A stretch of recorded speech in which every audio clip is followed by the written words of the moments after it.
Bom dia, gente. Nós estamos nesse mês nos dedicando a refletir sobre a Reforma Protestante do século XVI, para a gente fixar aqui, que já foi tratado no último sermão, aquele movimento do século XVI que nós celebramos. Foi uma luta de homens como Martinho Lutero, Ulrich Zwingli, João Calvino, na Alemanha, na Suíça, França, Holanda, Inglaterra, Escócia, para conformar a igreja e sua mensagem à Sagrada Escritura. Então, aqueles homens, que não eram livros de falhas, eles pregaram, escreveram tratados, entraram em polêmicas com os católicos, para, de toda forma, fazer com que a igreja do tempo deles fosse uma igreja bíblica e que a mensagem da igreja do tempo deles também se conformasse ou fosse aquela mensagem que, por assim dizer, ela vem da Bíblia, ela chega da Bíblia, aqueles que escutaram e a nós aqui também.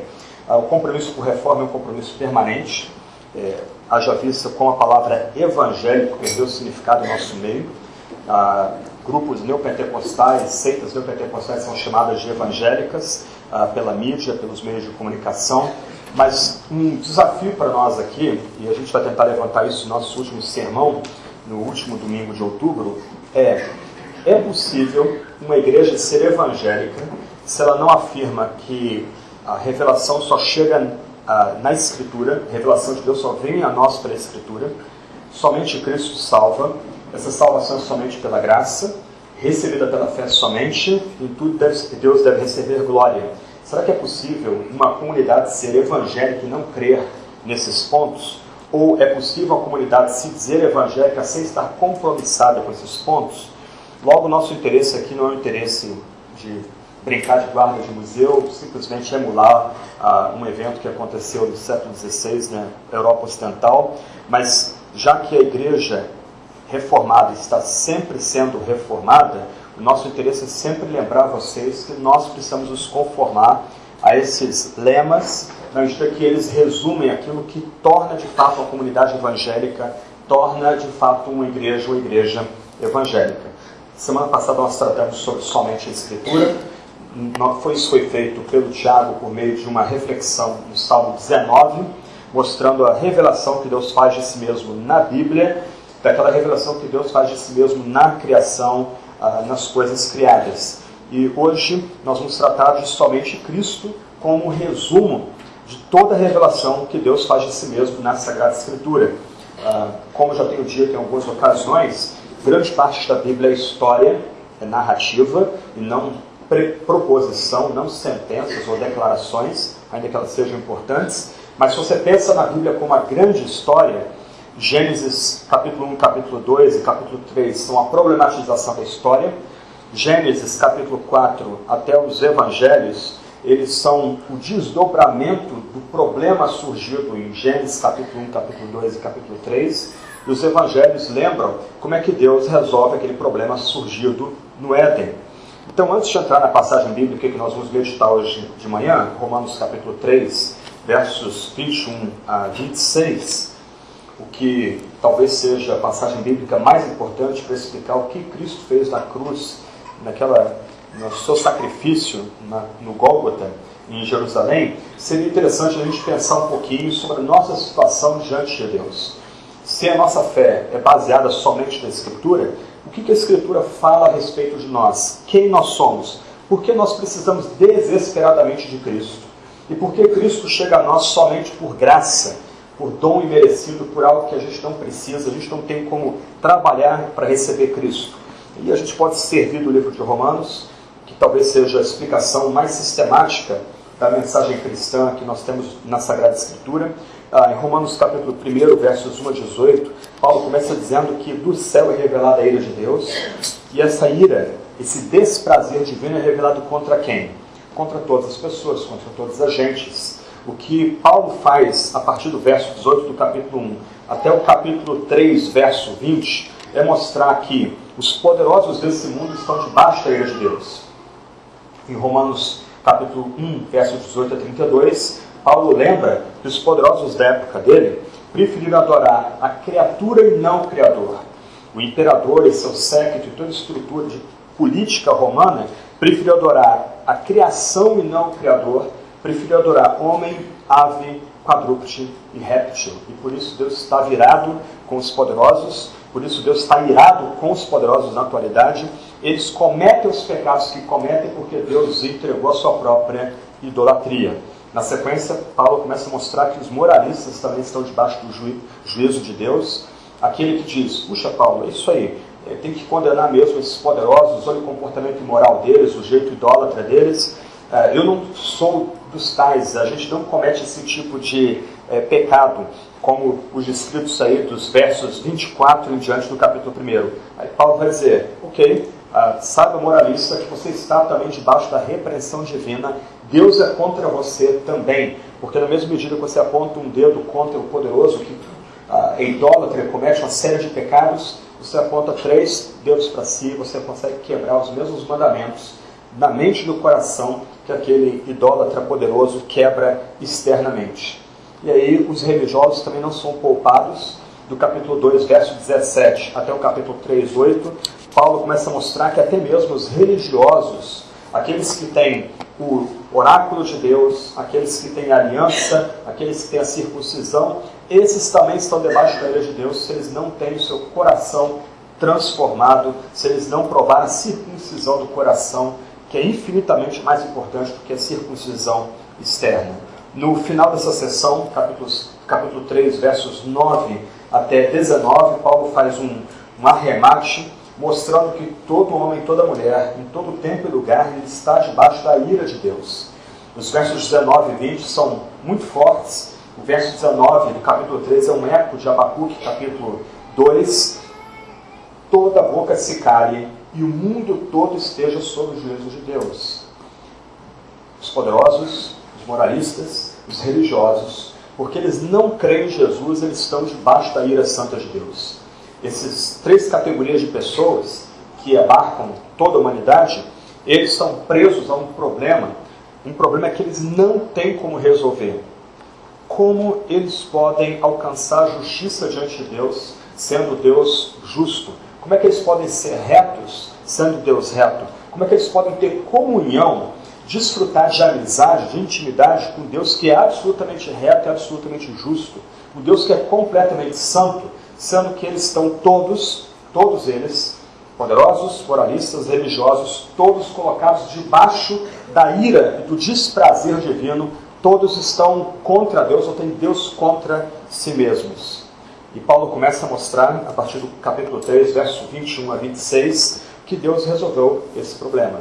O problema foi posto, o ser humano não consegue resolver esse problema, o ser humano não consegue mudar a si mesmo, o ser humano não consegue tornar-se justo a si mesmo para entrar numa relação de amizade com Deus que é completamente justo. Ele não tem como resolver esse problema, mas Deus graciosamente resolve esse problema. E o que a gente faz é simplesmente receber pela fé aquilo que Deus mesmo fez. Mas Deus fez isso em Jesus Cristo, em Cristo Jesus. O tema somente Cristo se torna muito importante para nós hoje, na medida que muitas pessoas falam de Deus, é comum as pessoas falarem de Deus, todo mundo aposta algum tipo de fé na divindade, mas quando nós falamos de Jesus, especialmente de Jesus dos Evangelhos, a situação muda de figura. Eu ainda lembro quando Rick Warren fez a famosa oração inaugural no primeiro mandato de Barack Obama, que ele citou o nome de Cristo mais de 30 vezes a sua oração, o escândalo que foi, as pessoas desconfortáveis, porque obviamente Warren não estava citando na oração um tipo de guru, um modelo de vida para a gente, mas ele estava falando daquele que fez expiação na cruz pelos pecados da humanidade, ou pelos pecados do ser humano, para que o ser humano, pela fé, pudesse, revestido com o que Cristo fez na cruz, se ligar a Deus e ter comunhão com Deus. Então, Paulo começa a mostrar, ou melhor, Paulo mostra de fato, nesse breve parágrafo que vai do verso 21 ao verso 26 do capítulo 3, que Deus e Jesus resolvem esse problema. É inato, pelo menos entre alguns de nós, esse senso de que nós precisamos satisfazer Deus para ter uma relação pessoal com Deus. Pensa nos cultos afro. volta e meia aparece algum tipo de despacho na encruzilhada feita durante a semana à noite. Só que aquela encruzilhada vai ser visitada semana após semana, semana após semana, pessoas vão colocar um tipo de oferenda para a divindade daquela encruzilhada. Qual o problema? O problema é que aquele sacrifício é feito pelo próprio ser humano. Isso, como pressupõe-se que a divindade é infinita, aquele sacrifício finito não tem como satisfazer a divindade infinita. Logo, aquela pessoa tem que estar retornando àquele lugar e prestando mais culto e oferecendo mais sacrifício para aquela divindade, tentando receber um tipo de paz que ele não consegue receber, posto que aquele ser humano que oferece aquele sacrifício é um ser humano finito. Mais uma vez, aqui nós temos Deus resolvendo em si mesmo esse problema. O Deus eterno vem a nós em Jesus Cristo, que é Deus de Deus, que é Filho, o eterno Filho do eterno Pai. Jesus que sempre existiu com o Pai. Deus, então, na cruz, ele resolve o problema que a gente tenta resolver e não consegue resolver. Deus, por assim dizer, para lembrar aqui de Alexandre o Grande, ele desfaz o nó górdio, um nó que a gente não tem como soltar. Vamos à passagem, então. Como eu já disse, talvez seja a passagem mais importante de todo o Novo Testamento para resumir o que Deus fez em Cristo na cruz, porque nós afirmamos que somente Cristo é suficiente para a nossa salvação e para nos garantir vida eterna. Vamos lá, então. Eu estou lendo na Nova Versão Internacional aqui, NVI. Mas agora se manifestou a justiça que provém de Deus, independente da lei, da qual testemunham a lei e os profetas, justiça de Deus mediante a fé em Jesus Cristo para todos os que creem. Não há distinção, pois todos pecaram e estão destituídos da glória de Deus, sendo justificados gratuitamente por sua graça, por meio da redenção que há em Cristo Jesus. Deus ofereceu como sacrifício para propiciação mediante a fé, pelo seu sangue, demonstrando a sua justiça. Em sua tolerância, havia deixado impunes os pecados anteriormente cometidos, mas no presente demonstrou a sua justiça, a fim de ser justo e justificador daquele que tem fé em Jesus. Todo o drama posto aqui é como seres humanos falhos, pecaminosos, cheios de transgressão, dos pés à cabeça, podem entrar em comunhão com Deus que é totalmente justo e totalmente reto. Paulo começa dizendo que essa justiça chega a nós não pela lei. E nós vamos tratar disso semana que vem. Qual o papel da lei? Será que a lei dada no Sinai e confirmada por Jesus no Sermão do Monte, ela tem uma serventia para nós hoje? Por quem a lei é dada? Em linhas gerais, e vamos desenvolver esse ponto semana que vem ao tratarmos de somente a graça. Olha o final do verso 20. A lei nos torna plenamente conscientes do pecado. A lei é dada, então, para humilhar a gente, para estilhaçar toda a nossa soberba, toda a nossa tendência de se aproximar de Deus pelos próprios méritos, pelas próprias forças. Não é pela lei que a justiça vem a nós, mas a justiça é dada para nós por meio da fé em Jesus Cristo para todos os que creem. Antes de entrar nesse verso 22, é necessário destacar aqui ainda no verso 21, que o que Paulo quer mostrar aqui para a gente, e para os seus leitores originais, é que essa justiça que provém de Deus não é uma mensagem nova. Ele vai dizer que essa justiça que provém de Deus foi testemunhada pela lei e pelos profetas. Em outras palavras, a mensagem do Novo Testamento não é uma mensagem de ruptura quanto ao Antigo Testamento. Não há dois modos de salvação. No Antigo Testamento a pessoa é salva pela entrada do povo da aliança, ou a pessoa é salva pelo cumprimento da lei, e agora finalmente, dado que aquele primeiro meio de salvação foi falho, agora Deus oferece o segundo meio de salvação. Não, Paulo está dizendo que o que ele vai ensinar a partir de agora foi dada na lei e nos profetas lá atrás. E a prova disso é Romanos capítulo 4, versos 1 a 25, quando ele usa Abraão, Moisés e Davi como modelos de homens que receberam a justiça imputada pela fé somente no Antigo Testamento. Em outras palavras, o que Paulo está lembrando aqui é que a mensagem da justiça que provém de Deus foi ensinada pela lei e pelos profetas no Antigo Testamento. A mensagem que é colocada aqui e agora é a mesma mensagem que os homens e mulheres peregrinos do Antigo Testamento receberam e foi a base da relação deles com o próprio Deus. Então Paulo lembra que ele não está ensinando nada novo, Paulo não está ensinando nenhuma novidade aqui. Antes, o que ele está colocando para os crentes em Roma e para nós é a mesmíssima mensagem dada no Antigo Testamento. Também no Antigo Testamento, homens e mulheres são conectados por Deus pelo sacrifício feito no tabernáculo, no templo, que prefigura aquilo que Jesus fará, ou fez, melhor dizendo, no Novo Testamento. A gente vai ver isso no final da passagem, no verso 26. Mas Paulo começa de trás para frente. Se você notar, a gente está meditando nos lemas da Reforma, uma ordem, por assim dizer, lógica. Deus se revela somente na Escritura. O coração dessa revelação é que a salvação vem somente por Cristo. Essa salvação é dada pela graça. A graça e Cristo são recebidos pela fé somente, e por isso Deus recebe toda a glória. Paulo começa de trás para frente. Ele começa dizendo o meio pelo qual essa justiça é recebida. Ele vai frisar isso no verso 22. Essa justiça que provém de Deus, essa justiça de Deus, é recebida mediante a fé em Jesus Cristo, para todos os que creem. Então, Paulo começa a lembrar que lei e fé são antitéticas. A lei não salva. A lei dada no Sinai, que a gente chama de 10 mandamentos, 10 palavras, ela revela todo o nosso pecado. O primeiro mandamento diz: não terás outros deuses diante de mim. E nós somos pródigos a inventar deuses o tempo todo, criar nossos ídolos o tempo todo. Necessariamente não precisam ser ídolos de artesanato. A gente pode ter dinheiro, sexo, poder como nossos ídolos. Nós podemos ter a própria religião como tipo de ídolo. A lei estraçalha todos esses ídolos. A lei não tem papel salvador.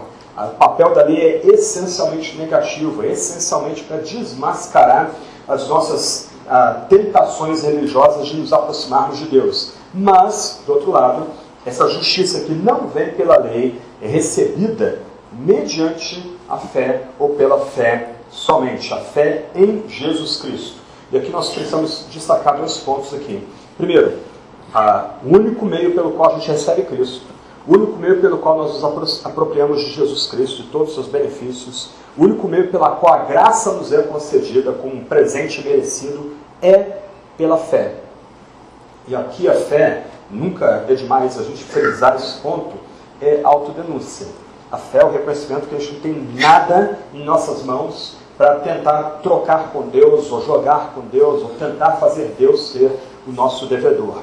Portanto, a noção que pregadores neopentecostais, mesmo pentecostais, têm da fé como obra humana, uma obra que o ser humano faz, e se você tem muita fé, você vai ser galardoado, e se você não é galardoado é porque você teve pouca fé. Essas noções fantasiosas de fé, não são bíblicas, elas são profundamente infelizes.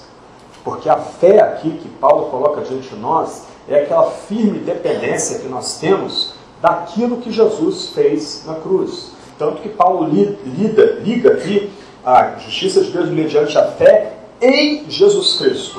Não é no pregador, não é na igreja, mas é na pessoa histórica de Jesus, que nasceu por meio do Espírito Santo de Virgem Maria, viveu e ensinou nessa vida, e curou e fez sinais e prodígios, mas foi levado ao matadouro, foi levado à cruz do Gólgota, foi levantado como sacrifício pelo próprio Deus a si mesmo, naquela cruz de vergonha e dor, morreu, foi sepultado, no terceiro dia ressuscitou e é assunto aos céus, onde vai vir a julgar os vivos e os mortos em glória no último dia. Então, a justiça de Deus é recebida, é apreendida pela fé, que é essa confiança singela em Jesus Cristo, essa atitude de descansar somente em Jesus Cristo, de se fiar na palavra que vem a nós na Sagrada Escritura, como uma palavra verdadeira, uma palavra veraz de Deus para nós.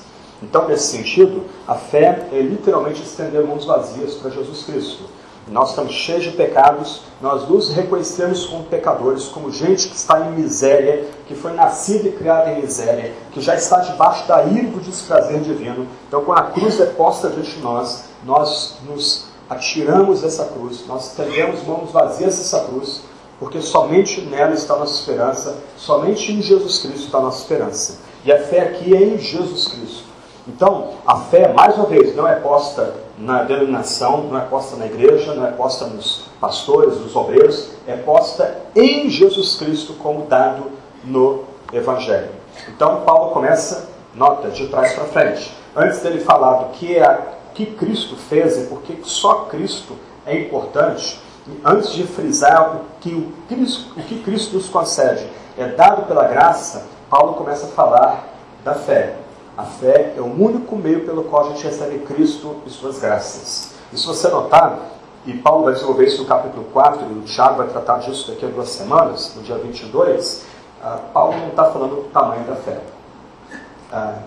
No nosso meio, no meio dito evangélico, há muitas historinhas sobre a necessidade de nós termos muita fé. Se nós não tivermos muita fé, a gente vai receber dádivas. Você já deve ter escutado histórias trágicas de pessoas que foram enganadas por pregadores e capelães inescrupulosos, que se ela tiver fé, ela vai ser curada. E aí, quando a cura não vem, o que é feito é transferir para aquela pessoa mais culpa. Se a cura não veio, é porque ela não teve fé.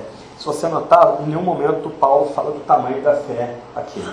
Ele só diz que a gente tem que ter fé em Jesus Cristo. A gente é chamado a crer e confiar em Jesus Cristo. Quando a gente se move para Romanos 4, e Paulo começa a usar, por exemplo, Abraão e Davi como exemplos de fé, quando nós estudamos um pouco a vida daqueles dois homens, a gente começa a entender o que Paulo quer destacar por fé aqui nesses versos 21 e 22. Abraão precisou ter renovado a sua fé, precisou ter renovado a sua aliança com Deus 5 vezes. Em Gênesis 15, enquanto Deus renova a sua aliança, Abraão cochila. Lembra? Os animais são partidos, Deus está passando no meio dos animais como um fogo consumidor, e Abraão dorme. Abraão 2 vezes vai dizer que Sara, sua irmã, com medo de ser morto. Isso é exemplo de uma grande fé? De uma fé forte, vigorosa? Não. A fé de Abraão é a fé como a nossa fé aqui, muitas vezes vacilante, muitas vezes cansada, muitas vezes as mãos querendo como que descair, mas a gente continua colocando nossa confiança em Jesus, colocando nossa fé em Deus que vem a nós, em Jesus Cristo, porque fora de Deus em Cristo não há nenhuma esperança para a gente. Fora de Deus em Cristo só loucura, só morte, só inferno. Quando a gente estuda sobre Davi, o homem segundo o coração de Deus, especialmente no final do reinado dele, a gente fica chocado com a bagunça que virou a família dele, as brigas entre Amnon e Amnon estuprando Tamar, a passividade de Davi diante do fato, a vingança de Absalão, a revolta de Absalão, o final de Absalão, o lamento de Absalão, antes Betseba, não só o adultério de Betseba, mas a morte do marido dela, Urias, e os seus guarda-costas mais leais, estrangeiro. Esse homem, Davi, que nós celebramos ele cantando e recitando seus salmos, ele também é exemplo de um homem cujo pecado não lhe foi imputado, como Paulo cita em Romanos capítulo 4. Então, a justiça de Deus vem por meio da fé. A única forma de nós recebermos essa graça que veio em Jesus Cristo é por meio da fé. E aí a gente vai avante, final do verso 22 e começo do verso 23. Paulo se move então do meio pelo qual a gente recebe a justiça para falar do alcance da justiça. Essa justiça não é mais circunscrita, ou essa justiça não está circunscrita apenas ao povo de Israel. Essa justiça é sem distinção dada para todos, o judeu e o gentio. O alvo aqui é lembrar que essa justiça é dada sem distinção étnica. Lembra que no Novo Testamento a fé de Israel se degenerou numa visão exclusivista de fé. Isto é, a graça só é dada para o Israel nacional, somente para aqueles que fazem parte do Israel nacional. Ainda havia a noção de que para que o gentio, a maior parte de nós aqui, viesse a receber graça, ele teria que entrar em Israel. Agora Paulo desmonta completamente isso. Ele vai dizer que não há distinção para que pessoas venham a receber essa justiça, porque todos pecaram e estão destituídos da glória divina. Então, se toda a humanidade, judeus e gentios, poderosos, moralistas e religiosos, estão destituídos da glória de Deus, todo tipo de gente pode vir a receber essa justiça, e ele recebe essa justiça onde ele se encontra, no caso aqui, em Roma, a capital do império. Então, se o meio pelo qual a justiça é recebida é a fé, o alcance dessa justiça agora é toda a etnia. A justiça não está circunscrita apenas agora a uma única etnia, no caso Israel. Agora todo homem, toda mulher, onde quer que esteja, ao ouvir de Jesus Cristo e colocar fé em Jesus Cristo, ele pode receber a justiça que vem de Deus para ele.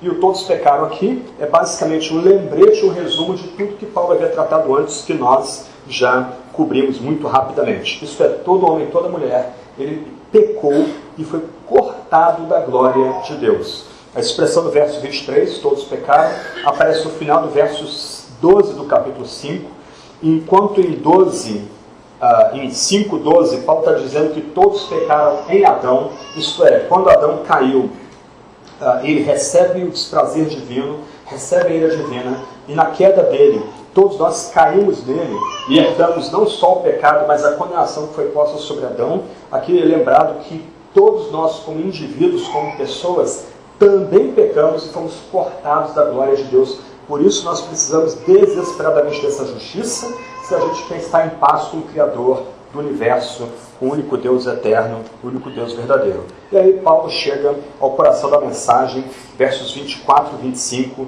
e 26. Se você lembrar, no meio do verso 22, é dito que a justiça de Deus é mediante a fé em Jesus Cristo.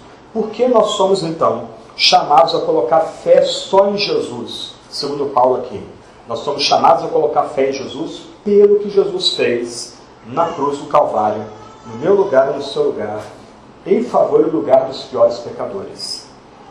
O que Cristo fez na cruz é tão magnífico, tão impressionante, que Paulo vai precisar se servir de algumas analogias para tentar dar um vislumbre da gente do poder daquilo que Cristo fez na sua morte. E o paradoxo aqui é intencional. É na morte de Cristo que nós recebemos a justiça que vem de Deus. É por meio do sacrifício de Jesus é que nós somos, ao crer nele, estabelecidos como novos homens, novas mulheres. E o que Jesus oferece e garante para aquele que o recebe mediante a fé. Metade do verso 25 aí. Paulo vai usar então 3 ideias distintas para comunicar o que Jesus conquistou e ofereceu para aquele que tem fé nele. Primeiro, Paulo vai dizer que nós somos redimidos. Nós recebemos não só justificação por sua graça, mas redenção em Cristo Jesus. Vou deixar a justificação para o final, aquela que fecha toda a passagem. O que significa o fato de sermos redimidos em Cristo?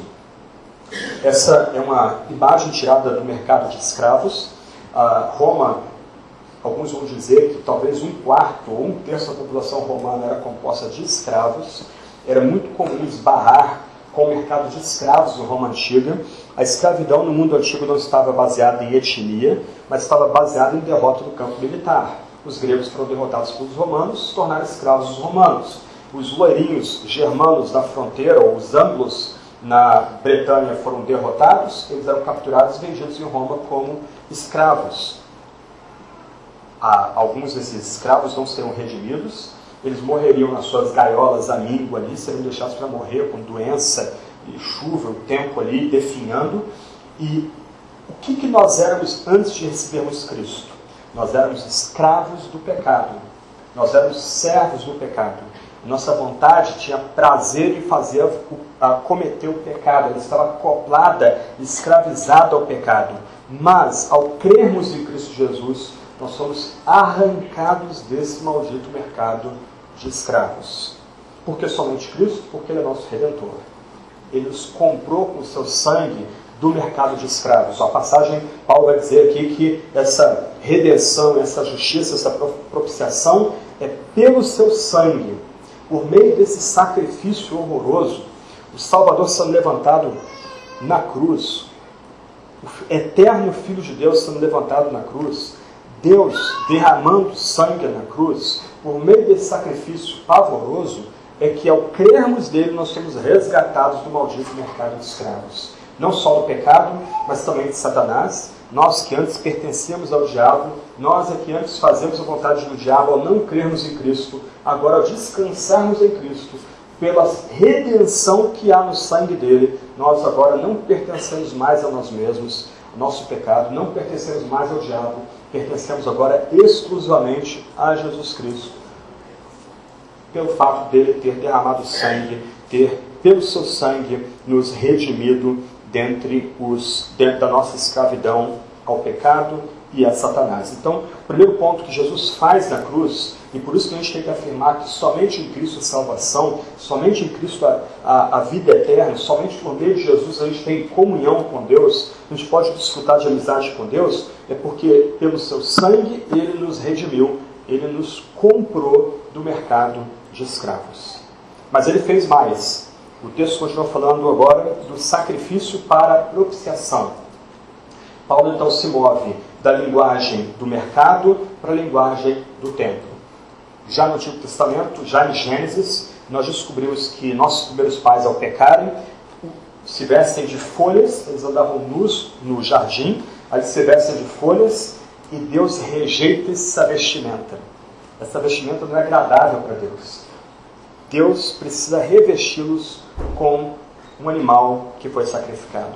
Então, já no jardim, já a partir que eram os nossos primeiros pais, Gênesis capítulo 3, nós já começamos a notar que é necessário derramamento de sangue para que Deus mesmo seja aplacado, a ira de Deus seja satisfeita. E aqui a gente entra no coração da afirmação somente em Cristo. Por que somente Cristo é suficiente para a nossa salvação? Por que somente Cristo é de fato nosso único mediador? Porque o ser humano não tem como oferecer um sacrifício que satisfaça completamente o Deus eterno. Somente Deus pode satisfazer a si mesmo. Somente Deus pode aplacar a sua própria ira. E o que ocorre na cruz, isso é tirado, essa linguagem tirada da linguagem do templo, do tabernáculo, é que Deus providenciou um sacrifício para satisfazer a si mesmo. Um sacrifício que a gente não podia oferecer, um sacrifício que a gente não tem como aplacar a Deus. Propiciação significa, então, que aquele Deus que era contra nós, por causa de Jesus Cristo recebido pela fé, agora é por nós. A ira foi removida. Deus está irado com quem não se abriga em Jesus Cristo, quem não corre para Jesus, para quem não confia em Jesus Cristo. Aqueles que confiam em Jesus Cristo foram, por assim dizer, cobertos pelo sacrifício de Jesus. O sacrifício de Jesus, então, removeu a ira de sobre aqueles pelos quais Cristo morreu. Lembra, no tabernáculo e no templo, era necessário que a pessoa em falta, a pessoa que cometeu uma iniquidade, uma transgressão, levasse uma ovelhinha sem mácula, pura, perfeita, para ser morta, sacrificada pelo sacerdote. E depois ela era aspergida com o sangue daquela ovelha que era queimada, totalmente destruída ali naquele altar. Qual era a noção que Deus gravou no povo de Israel no Antigo Testamento? Sem derramamento de sangue, sem sacrifício, e o sacrifício perfeito, a ira de Deus não pode ser satisfeita. Só que lembra, aqueles sacrifícios eram repetidos sempre. Havia a grande festa de Yom Kippur, a festa da expiação, uma vez por ano, em que aquele sacrifício era feito para toda a nação, para cobrir os pecados de toda a nação, porque é um sacrifício oferecido por seres humanos, ele só tinha valor pedagógico. Agora é dado um sacrifício que tem valor eterno. Por isso que nós afirmamos, baseado em Hebreus capítulo 9, que nós não precisamos de outro sacrifício. O sacrifício que Jesus, que é o eterno Filho de Deus e Deus de Deus, o sacrifício que ele oferece tem valor permanente, tem valor infinito. Aquele que é abrigado em Jesus tem todo o seu pecado perdoado. E não só isso, ele agora é coberto contra a ira de Deus. Em outras palavras, todo o nosso pecado, se a gente crê em Jesus, todo o nosso pecado do passado, do presente, mesmo do futuro, perdeu a capacidade de ofender a Deus. Todo o nosso pecado, para usar a linguagem de Miqueias, capítulo 10, foi jogado no mais profundo abismo e não ofende mais a Deus, porque nós somos cobertos com o sacrifício sangrento de Jesus. Nosso pecado foi propiciado na cruz e nós nos apropriamos dessa propiciação pela fé somente. Então Jesus nos arrancou do maldito mercado de escravos Jesus cobriu a multidão dos nossos pecados. Ele aplacou a ira de Deus contra o nosso pecado. Por isso, gente, é profundamente impróprio nós dizemos que Deus está irado com a igreja, ou Deus está irado com crentes. A ira foi removida. Deus está irado com quem não crê em Jesus, como a gente aprende em João 3,36. Mas a ira foi removida de sobre os cristãos. Nós não somos tratados mais como inimigos de Deus. Nós somos tratados agora como amigos de Deus. Nós somos tratados agora como filhos de Deus. Ainda que a gente aprende isso em Hebreus 12. Deus disciplina quem ama, essa disciplina é amorosa e não mais uma disciplina odiosa, uma disciplina que vem para vindicar a própria retidão e a justiça de Deus, para destruir aqueles que se levantam contra Ele. Nós, por pura graça, pelo sangue de Cristo, nós somos redimidos e propiciados. E finalmente, e essa palavra aqui que domina toda a passagem, a justiça de Deus, justificados, etc., Paulo agora se move para a linguagem do tribunal, para lembrar que nós não apenas fomos resgatados do mercado de escravos, nós não pertencemos mais a nós mesmos, mas pertencemos a Jesus. Todo nosso pecado foi apagado e não ofende mais a majestade divina, mas positivamente, ao crermos em Jesus, o Deus que é justo nos torna também justos, completamente justos. E a gente vai trabalhar um pouco mais semana que vem, mas o ponto aqui que Paulo quer destacar é que por pura graça, aqueles que eram contra Deus se tornam agora a favor de Deus. Não por algo que eles tenham feito, mas porque o que Cristo fez na cruz concede justiça positiva a essas pessoas, como se elas nunca tivessem pecado jamais. Aqueles então que creem em Jesus são considerados homens e mulheres completamente justos, completamente retos, santos, não pelo seu comportamento, não pelo que eles fizeram ou deixaram de fazer, mas por causa do sangue de Jesus derramado na cruz. Mais uma vez, semana que vem nós vamos voltar a esse ponto. Mas o que Paulo quer destacar aqui é que nesse drama do Gólgota, Deus permanece justo e Ele agora concede a sua justiça para nós. O problema foi resolvido pelo próprio Cristo, não pela gente. Não sei se você consegue captar o ponto aqui, mas o que Paulo quer lembrar, ao falar da justiça de Deus que é mediante a fé, ao Deus que é justo justificador, a justificação que nós recebemos por causa de Cristo pela fé somente, a ideia que Paulo quer comunicar a nós aqui é que nós somos vistos por Deus como pessoas completamente justas, retas e santas, não pelas nossas obras ou supostos méritos, mas pelo sangue de Cristo derramado no Calvário. Nós vamos continuar lutando com o pecado, nós vamos continuar lutando com aqueles resquícios da nossa velha natureza, mas agora somos vistos por Deus, por causa do sacrifício de sangue de Jesus Cristo, como pessoas que têm um novo status, justos, e justos pela fé somente. O nó é desfeito, o problema é resolvido. Como é que homens e mulheres pecadores podem vir a ter amizade com Deus, podem ter uma relação de comunhão com Deus vivo, com o Criador do Universo? Como homens e mulheres podem receber o amor que vem de Deus desde toda a eternidade? Somente por meio de Jesus Cristo. Mas não o Cristo das caricaturas que nós temos na TV e por alguns mestres, mas nós somos reconectados com Deus e desfrutamos do amor divino e da graça divina por causa do sacrifício de Jesus, do sangue que Jesus derramou na cruz, na morte real que Jesus provou no meu lugar e no seu lugar, no lugar de piores pecadores, e que quando nós cremos somente em Jesus, confiamos somente em Jesus, nos garante justiça, redenção e propiciação. Nos garante um novo status de homens e mulheres completamente justos e retos. Nos garante que não pertencemos mais a nós mesmos nem ao diabo, pertencemos somente a Cristo. Nos garante que todo nosso pecado já foi perdoado na cruz, foi coberto pelo sacrifício da cruz. Aquele que era contra nós, agora é por nós. Aquele que era nosso inimigo, agora é nosso Pai amado. Aquele que tinha desprazer por conta da nossa existência, agora é a nosso favor por causa do sacrifício de Jesus Cristo, recebido, verso 25, mediante a fé. Aí a última palavra aqui no verso 25, final do verso 25, verso 26. O que significa essa tolerância, ou, como a gente pode melhor traduzir, essa paciência divina? Significa que o que Cristo fez na cruz, no Gólgota, daquele sacrifício horroroso que Ele assumiu no meu lugar e no seu lugar, em meu favor e no seu favor, a obra de Cristo é tão poderosa, que ela tem eficácia não só prospectiva, para o que vem avante, mas também retrospectiva para o que vem, para o que aconteceu anteriormente também.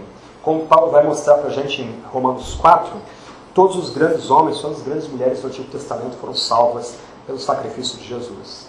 O sacrifício de Jesus é tão poderoso, que Cristo, que foi morto desde antes da fundação do mundo, Cristo, entregue em algum momento, em 33 depois de Cristo, oferece um sacrifício tão poderoso, que esse sacrifício também é um sacrifício de redenção, de propiciação, de justificação, mesmo por aquele que veio antes dele, que existiu antes dele, mas que confiou na sua vinda. A gente aprende isso em Hebreus capítulo 11, Galileus Heróis da Fé. É mencionado ali Abraão, Raabe, Sansão, Jeú, tantos outros ali são mencionados em Hebreus capítulo 11, e o autor de Hebreus vai concluir o capítulo 12 dizendo que Cristo foi o autor e consumador da fé de todos aqueles grandes heróis, que eram tão falhos, ou talvez até mais falhos e pecadores do que a gente aqui. Então, em outras palavras, quando o texto diz que na sua paciência Deus deixou de punir os pecados anteriormente cometidos, o que Paulo quer lembrar é que esse sacrifício que Cristo fez no começo do primeiro século depois de Cristo foi tão poderoso, que cobre não apenas o nosso pecado, não apenas nos redime do pecado, não apenas nos justifica diante de Deus, mas faz isso também com aqueles que vieram antes da encarnação e da vida e da morte e ressurreição de Jesus Cristo. Abraão, Isaac, Jacó, Moisés, Josué, Samuel, Davi, todos eles foram salvos por Jesus Cristo antes da própria encarnação de Jesus Cristo. Todos eles também provaram a redenção, a propiciação e a justiça que há em Jesus Cristo.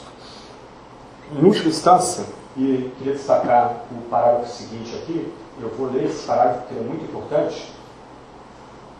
O ensino do Novo Testamento, presta atenção, é absolutamente uniforme ao afirmar que é Deus quem propicia, expia, satisfaz e reconcilia.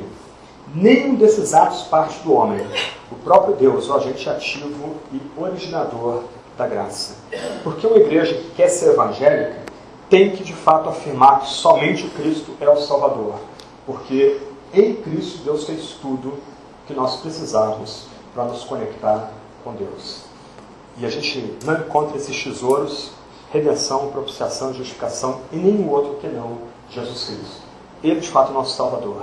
A gente celebra Jesus Cristo, a gente anuncia Jesus Cristo, a gente chama pessoas a ter fé não em Tiago ou em mim, não em vestimentas, não no que a gente come ou deixa de comer, ou bebe e deixa de beber, não na igreja, mas a gente chama pessoas a crer e confiar somente em Jesus Cristo. A razão de ser nossa comunidade, Igreja da Trindade, Deus que se satisfaz a si mesmo na cruz, o Deus que aplaca a si mesmo na cruz, nossa razão de ser é colocar Cristo diante de homens e mulheres e chamar pessoas à fé em Jesus Cristo, nosso propiciador, redentor, justificador. Jesus fez tudo o que a gente precisa para entrar em comunhão com Deus e que exige só a fé da gente. E a fé não é nada. É simplesmente estender mãos para Deus e dizer, olha, não tem nada aqui, ó.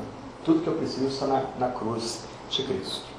4 aplicações aí para a gente meditar. Primeira aplicação, nós somos chamados a crer em Jesus Cristo. Crer nessa boa nova de que somente Cristo é que nos salva. Ele é, de fato, o Evangelho. Como a gente tem frisado aqui praticamente desde o começo de nossas reuniões, desde outubro do ano passado. Cristo é o Evangelho. Cristo que se dá pelo nosso pecado, o Evangelho.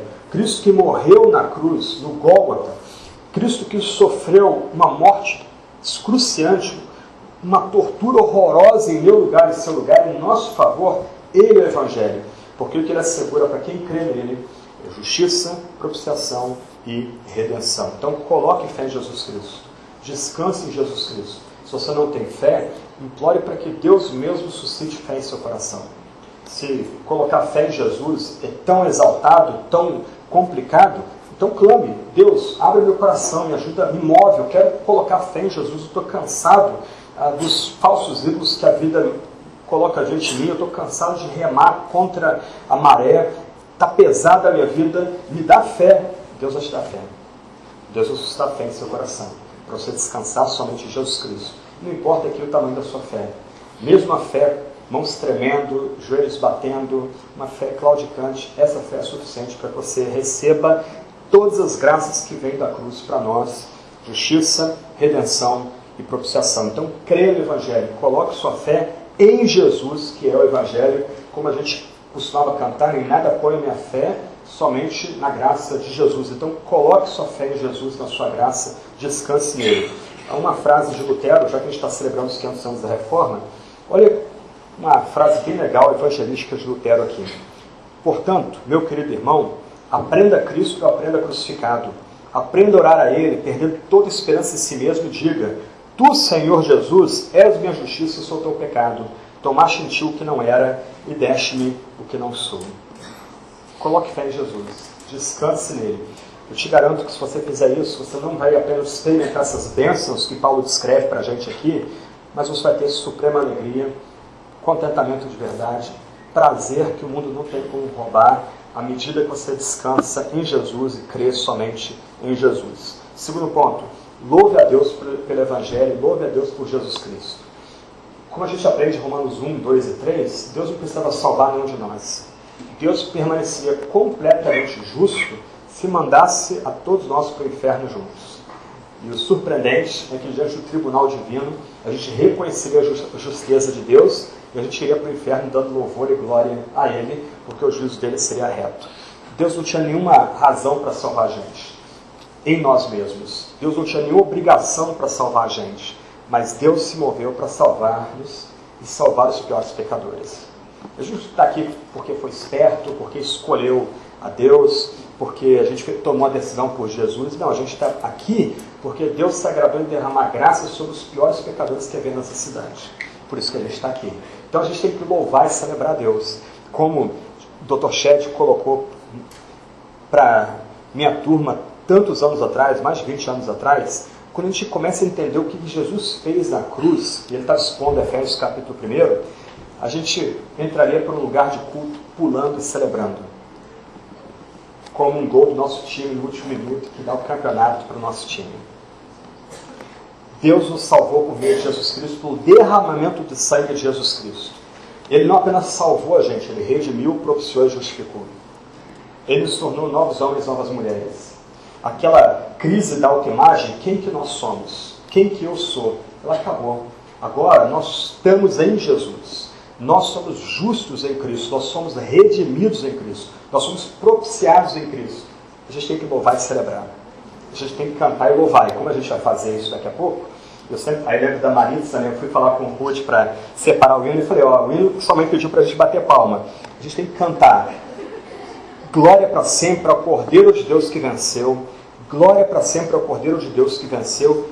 Toda glória e honra pertence somente a Jesus, pois sua obra foi plena, completa, gloriosa na cruz. A gente não faz nada. Deus fez tudo em Cristo. Terceiro ponto aqui, a gente tem que meditar nessa mensagem. E a ideia bíblica de meditação não é ficar elucubrando e fazendo pensamentos e tentando escrever tratado. A ideia bíblica hebraica é mais simples, é de ruminar. Então, quem veio da roça lembra das vaquinhas ruminando, né? O gado ruminando no campo, mastigando a grama ali, ou a comida que era dada para ele. Nós somos chamados a ruminar essa mensagem. Caminhar com ela todo dia. Não é obra demoníaca que determina quem nós somos mais. Não é nosso pecado, mesmo o pecado atual, que determina quem nós somos. Nós somos novos homens, novas mulheres, se cremos em Jesus Cristo. Nós, Paulo vai dizer isso em Romanos 5, fomos reconciliados com Deus. A morte passou. Nosso pecado passou. A ação demoníaca passou. Nós agora estamos em Deus por meio de Jesus Cristo. Nós vivemos e nos movemos em Deus por meio de Jesus Cristo. Nós disputamos comunhão com Deus por meio de Jesus Cristo. Jesus é o nosso tudo. Ele é o nosso grande tesouro. Nosso conforto, todo o nosso conforto da vida e da morte. A gente tem que trazer isso dia a dia em nossa mente, nosso coração. A gente tem que caminhar com Jesus dia após dia. E, para nossa vergonha, eu citei isso na Conferência da Fiel essa semana, conversando com editores de Vida Nova, Shed, Fiel e Agnus. Os livros que menos vendem no Brasil, livros evangélicos, são livros que falam de Jesus Cristo. Alguém até brincou, um dos editores falou assim, olha, você quer que um livro fracasse de vendas? Então, bote a imagem de Cristo na capa, especialmente Cristo crucificado, ou destaque Jesus na capa. O livro não vende. Vai ficar 4, 5 anos ali nos purões da editora e não vai vender, depois a editora tem que fazer uma queima para ver os livros baratinhos. Você escreve um livro sobre o Espírito Santo, ou procura um livro sobre o Espírito Santo, vai ter muitos nas livrarias, livros ortodoxos, outros nem tanto, outros até heréticos ali na livraria, mas procura livros sobre Jesus, sobre a humilhação e a exaltação de Cristo, sobre a obra de Cristo na cruz do Calvário, sobre sua morte vicária e substitutiva, no meu lugar ou no seu lugar. Você não vai encontrar. Ou vai encontrar um perdido no meio de vários, já amareladinho, talvez com a capa um pouco amassadinha. Nós precisamos remar contra a maré. Se a gente quer de fato ser uma igreja relevante, a gente tem que meditar em Cristo Jesus. A gente tem que saborear o nome de nosso Salvador em nossas bocas. Ele que tem que determinar o nosso paladar. Cristo é nosso tudo. Ele é nosso Salvador. Ele nos comprou pelo seu sangue. Ele nos propiciou pelo seu sangue. Ele nos justificou pelo seu sangue. Só nele está nosso conforto, só nele está nossa alegria, nosso contentamento, nosso prazer. Por último, a gente tem que repudiar aquilo que é do Evangelho. Gente, eu vou citar o Lutero daqui a pouco. Eu citei essa semana, foi bem engraçada a reação das pessoas pela linguagem fofinha de Lutero. E ele não estava para brincadeira. Vou citar daqui a pouco o sermão que ele pregou nas vésperas do Natal sobre Santo Estevão, primeiro mártir da igreja. Mas, gente, para que perder tempo com homens e mulheres que estão falando de religião, mas não de Jesus Cristo morto e crucificado pelos nossos pecados? Para que gastar tempo com esse tipo de pessoa? Parar na televisão só para fazer apologética, só para depois ficar comentando? Puxa, perder tempo. Basta entreter. É até melhor. Mas repudia aquilo que não é evangelho. Aquilo que não é evangelho está debaixo da maldição divina. Em Gálatas, capítulo 1, versos 1 a 9, Paulo vai dizer que quem mudar essa mensagem que nós estamos ouvindo sobre ela aqui, esse tal é maldito. Quem achar que, tudo bem, Cristo fez alguma coisa importante na cruz, mas a gente precisa fazer mais alguma coisa, esse tal é maldito. Não importa se é um anjo vindo do céu, não importa se é outro mestre, não importa se é apóstolo, não importa se Paulo, na hora mesmo, mudar a mensagem, a gente tem que repudiá-lo porque ele foi colocado debaixo de maldição ao mudar a mensagem da exclusividade, da suficiência do que Cristo fez, de quem Cristo é, do que Cristo nos dá. Então a gente, em último lugar, é chamado a repudiar aquilo que não coloca Cristo crucificado diante de nós, aquilo que não magnifica o nosso único Salvador. Então, a gente termina com um pedaço aí do sermão de Lutero. Antes, ele vai dizer que a gente precisa reparar que geralmente os raios caem nas agulhas das igrejas católicas. Ele vai dizer que os raios caem naquelas agulhas, destruindo o campanário das igrejas, porque Deus está irado com o que é feito dentro daquelas igrejas católicas. Aí ele arremata aqui. E o que ele está falando aqui não tem vista só católicos. A gente pode aplicar a muitos pregadores evangélicos que falam de outro fundamento que não Jesus Cristo. Olha só. O guarda de um bordel público é menos pecador que o pregador que não entrega o verdadeiro evangelho, e o bordel não é tão ruim assim como a igreja do falso pregador. Isso surpreende? Lembre-se de que a doutrina do falso pregador não causa nada mais que dia a dia desviar e violar almas recém-nascidas do batismo, cristãos jovens, almas tenras, noivas virgens e puras, consagradas a Cristo. Considerando que o mal é feito espiritualmente, não fisicamente como num bordel, ninguém observa, mas Deus está incomensuravelmente descontente. O guarda de um bordel público é menos pecador que o pregador que não entrega o verdadeiro evangelho, e o bordel não é tão ruim assim como a igreja do falso pregador. Que nossa fé seja posta somente em Jesus Cristo. Que dia a dia a gente cresça em fé em Jesus Cristo. Que momento após momento a gente saboreie a redenção, a propiciação, a justificação, a reconciliação que vem a nós por Jesus Cristo. Que Ele de fato seja o centro da nossa fé, que a gente viva e morra só por Jesus Cristo. Vamos orar.